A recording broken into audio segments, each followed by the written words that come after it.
इसको कोई नहीं करे सर।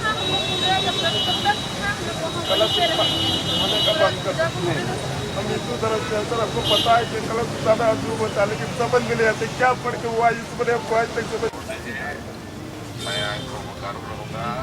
और कल शाम में आऊँगा रांची, तब आप लोगों से ठीक है, हाँ बिल्कुल ठीक है sir. Thank you so much sir, आपके आश्वासन पर और बादल जी के आश्वासन पर आज ठीक है। थोड़ा सा पीछे करो, पीछे करो। अरे कैमरा पीछे करो भाई। चलिए ताली बजाइए भाई, ताली बजाइए। इन लोग का समस्या लाओ, यहाँ लाओ एक और कैमरा घुसाने हार ले कब हार लिया हार लो भैया। यार पेट से मोबाइल हटाओगे।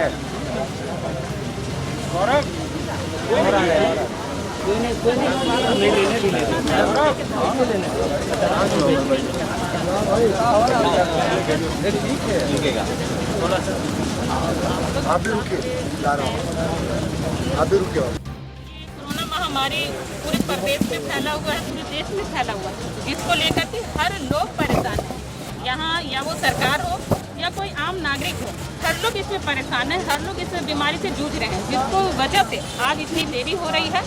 और जैसा कि अभी आश्वासन मिला ही है और कल फिर से सर से बात होगी और मुझे विश्वास है कि पॉजिटिव रिजल्ट आएगा। हम लोग अगर कहा जा सकता है तो पूर्ववर्ती जो सरकार यहाँ पर बनी, रघुवर दास जी की सरकार, जो भी छलावा आज हमारे युवाओं के साथ, हमारी बहनों के साथ आज किया जा रहा है, या वो किसान वर्ग हो या महिलाएं हो या जो भी हो, आज जो भी उनके साथ हो रहा है वो सारी पूर्ववर्ती सरकार की लापरवाही का नतीजा है। गलत नियम कानून जो उन्होंने बनाए हैं उनकी नतीजा है, जो आज हमारे बच्चों को भुगतना पड़ रहा है और जिसको लेकर के आज हम लोग मिले हैं। और हमारी वर्तमान सरकार इस पर ठोस पहल करेगी और इन लोगों को न्याय दिलाएगी। पहले तो मैं खुद बच्चों से बात की हूँ, मेरा इनसे यही कहना था कि सबसे पहले तो ये धरना टूटे, क्योंकि लोग अनशन में बैठे हुए हैं। एक दिन भी कोई व्यक्ति भूखा नहीं रह सकता है, लेकिन ये बच्चियाँ, ये बच्चे काफ़ी दिनों से आज भूखे यहाँ पर अनशन पे बैठे हुए हैं। पहले हमारा दायित्व बनता है इनका अनशन तोड़ाया जाए, फिर इन्हें स्वस्थ कर इनसे वार्ता की जाए और पॉजिटिव रिजल्ट इनके पक्ष में दिलाया जाए। ये लगातार आप सभी देख रहे थे, चाहे वो जेटेट के लोग हों, पंचायत सचिव के नियुक्ति को लेकर के हो, होमगार्ड के लोग हों, डॉक्टर रामेश्वर उरांव प्रदेश अध्यक्ष वित्त मंत्री राज्य के जो हैं, एक कमेटी बनाई थी और उस कमेटी ने आश्वासन उन लोगों को दिया है कि हम उनके मांगों के समर्थन में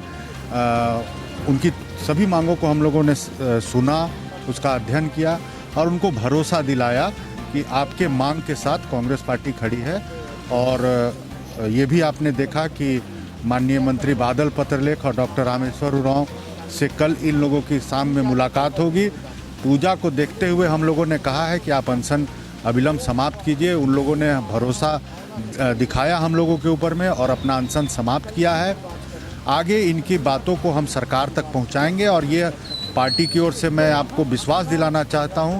कि हम लोग इनकी समस्याओं का समाधान के लिए कृत संकल्पित हैं और आने वाले समय में पूजा के बाद एक हाई लेवल कमेटी बैठक करके इनके समस्याओं का समाधान हम लोग निश्चित रूप से करेंगे। अभी हम लोगों को खुशी है कि लगातार इतने दिन से अनशन पर बैठे ये लोग अपना अनशन तोड़ चुके हैं और अब वो भी अपने परिवार के साथ पूजा मनाने को जाएंगे। इस बात की अभी हमें खुशी है। पूरी भारत और झारखंड भी माता की भक्ति में लगी हुई है और हमारी सरकार इतनी संवेदनशील थी कि हमारी बहनें, हमारे इस राज्य के नौजवान साथी पिछली सरकार के कुकर्मों के कारण अलग अलग जगह पे धरने पे बैठे नजर आ रहे हैं। हमारे प्रदेश के अध्यक्ष ने डॉक्टर रामेश्वर उरांव ने इस चीज़ को महसूस किया, फील किया, एहसास किया कि आखिर किस कारण से अचानक निकल कर कोई 15 दिन से अनशन पर बैठ जाते हैं, क्या है ये। तो एक कमेटी बनाई गई थी और हम लोगों ने सारे, जैसे टिकट वाले लोग हो या होमगार्ड के लोग हो या पंचायत सचिव के लोग हों अभी फिर उधर बात करने गए। तो इन लोगों से बात की, इनकी बातों को सुना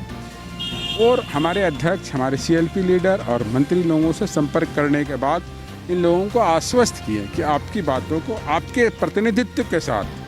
हमारे अध्यक्ष से बात होगी, फिर उसके बाद मुख्यमंत्री या मुख्य सचिव जो भी हैं एक बैठकर सामूहिक बैठक होगी और आपके सामने इस चीज़ को समाधान करने का प्रयास किया जाएगा और जो जस्टिस पिछली सरकार ने इंजस्टिस किया है उसको ये सरकार जस्टिस करे, यहाँ के लोगों को, यहाँ के नौजवानों को रोजगार। कल जो वार्ता टीम चल गई थी, उन्होंने वार्ता करी और वार्ता के जैसे एक भाई हैं वो आए और उन्होंने यही कहा कि हम वार्ता से असहमत हैं, हमें फिर वहीं जाके उसी तरह से आश्वासन मिला और पता नहीं वहाँ जाके कितनी सारा धाराएं और ना जाने क्या क्या चीज़ उनसे क्वेश्चन किया गया। तो जिसमें एक दो जो वार्ता की टीम थी वो तो हार गए थे मन से कि नहीं हमसे अब नहीं हो पाएगा, लेकिन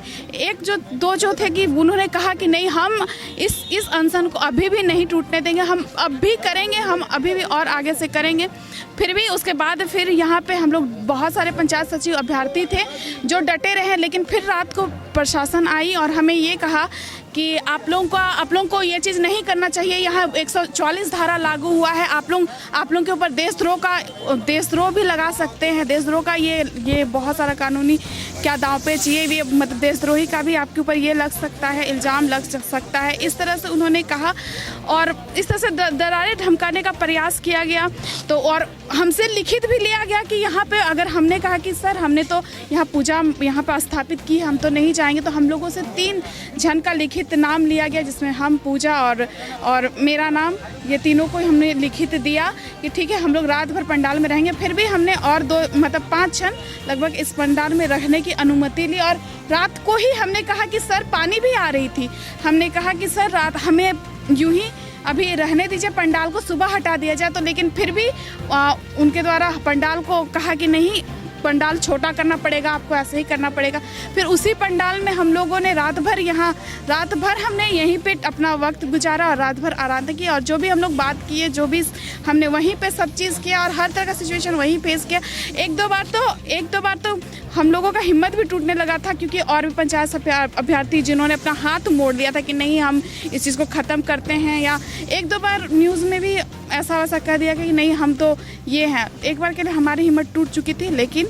अभी फिर से जब ये वार्ता टीम आई और इन्होंने हमें कहा तो हमें थोड़ा हिम्मत मिला और हमें लग रहा था, थोड़ा अब उम्मीद लग रहा कि इतनी बड़ी टीम आई है, 11 कमेटी बनी है और हमसे वार्ता कर रही है, तो ज़रूर अब हमें उम्मीद दिया जा रहा है। इस प्रकार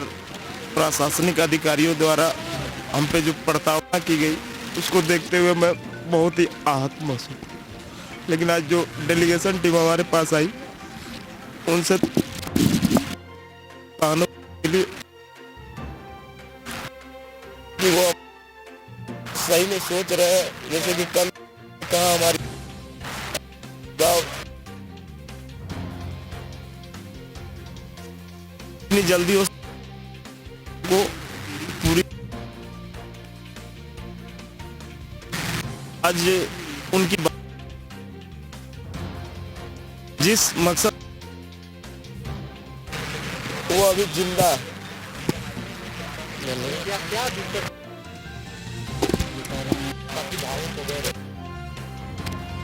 अधिकारी वो हम लोग को जबरन हमारी वार्ता मुख्य सचिव से ही, हमारी बातों को उसने समझाया नहीं और उसने अपनी बातों अपनी पॉइंट को सिर्फ लॉ नहीं आया, हमने पढ़ा है कि हम तो डिफेंड कर पाए या कुछ, पर हमारी बातों को आप सुने। ये नहीं कि हम प्रशासनिक अधिकारी बन गए हैं तो आप अपना बात धारा ये 144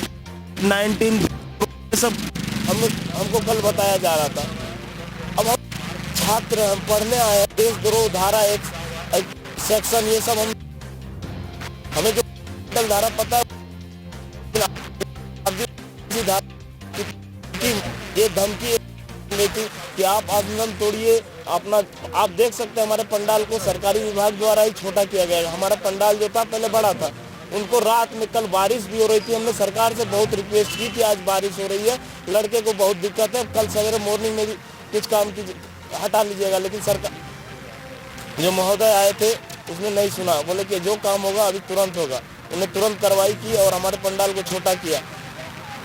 और हमने वो नवरात्र कलश जो कि हमारा एक धार्मिक करते तो वो उठ नहीं सकती, उसने उनको उठाने की कोशिश, बहुत कोशिश करने के बाद वो हमारी प्रताड़ना गिल्टी फील कराने के बाद उसने हमारे पंडित जी आए, उनको बताया कि नहीं कलश नहीं उठाया जा सकता, तब वो माने, तब फिर वो हम लोग को रहने दिए।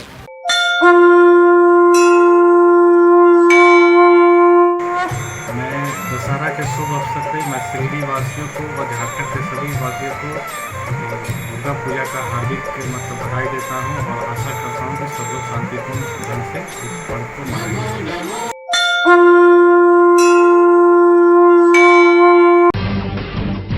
जब टूटती है आस, जब थकती है सांस, जब रूठते हैं अपने, मुंह मोड़ता है जमाना, जब अंगड़ाई लेता है संकल्प, फिर बनती है कहानी, बनते हैं अनमिट निशान। देखिए मेरे साथ संघर्ष की दास्तान।